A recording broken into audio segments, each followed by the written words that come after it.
update ng bayan. Maasahan anumang panahon.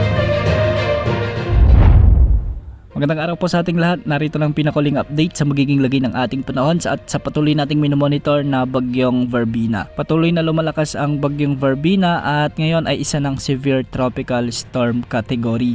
Huli itong namataan sa layong 255 kilometers, hilagang silangan ng Pag-asa Island sa may Kalayaan sa may Palawan. Taglay ang lakas ng hangin na umaabot sa 95 kilometers per hour malapit sa gitna at pagbugsong umaabot sa 115 kilometers per hour. Sa ngayon, kumikilos ito ng pakanluran sa bilis na 15 kilometers per hour. Dahil dito, nakataas pa rin ang Tropical Cyclone Wind Signal number 1 sa may Kalayaan Island sa may Palawan. At ang mga lugar dito o ang lugar na ito ay makakaranas ng mga malalakas pa rin na pagbugso ng hangin at malalakas na pagbuhos ng ulan dulot ng bagyong Verbena. Mag-ingat po sa banta ng mga biglaang pagbaha at pagguho ng lupa, lalo na kung may mga umiiral na malalakas hanggang sa kung minsan ay matitinding pagbuhos ng ulan.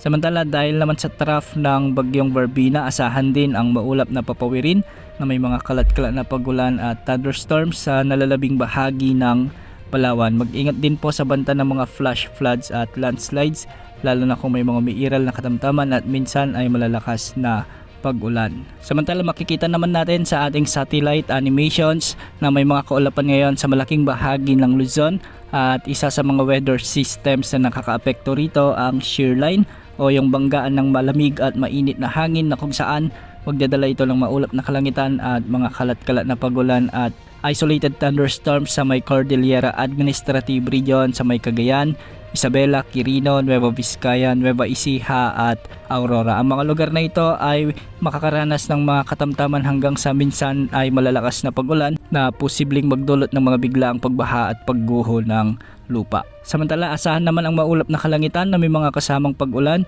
sa bahagi ng Ilocos Region kasama na ang Batanes dahil naman ito sa pag-iral ng amihan o northeast monsoon. Dahil dito, hindi rin inaalis ang banta ng mga biglaang pagbaha o pagguho ng lupa, lalo na kung may mga katamtaman hanggang sa minsan ay malalakas na pag-ulan. Samantala, easterlies naman o ang mainit na hangin mula sa karagatang Pasipiko ang inaasahang weather system na magdadala ng maulap na kalangitan na may mga kalat-kalat na pag-ulan at thunderstorms sa may Quezon Province at sa Camarines Norte.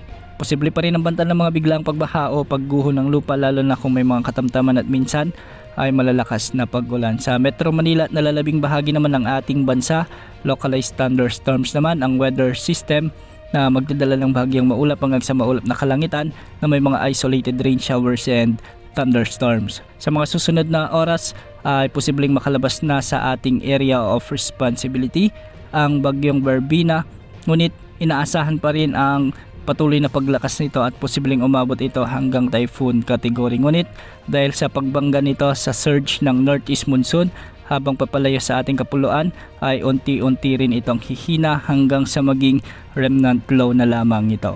Sa mga susunod na linggo o sa unang linggo naman ng Disyembre, posibleng may pumasok na sa malang panahon muli sa ating area of responsibility at posibleng dumaan o lumapit naman ito sa bahagi ng Luzon area. Antabayan na ng mga susunod na updates ukol sa potensyal na sa malang panahon na ito at kung sakali ay tatawagin natin ito sa local name na bagyong Wilma. Yan ang latest sa lagi ng panahon. Ito po ang weather update ng bayan. Maasahan anumang panahon.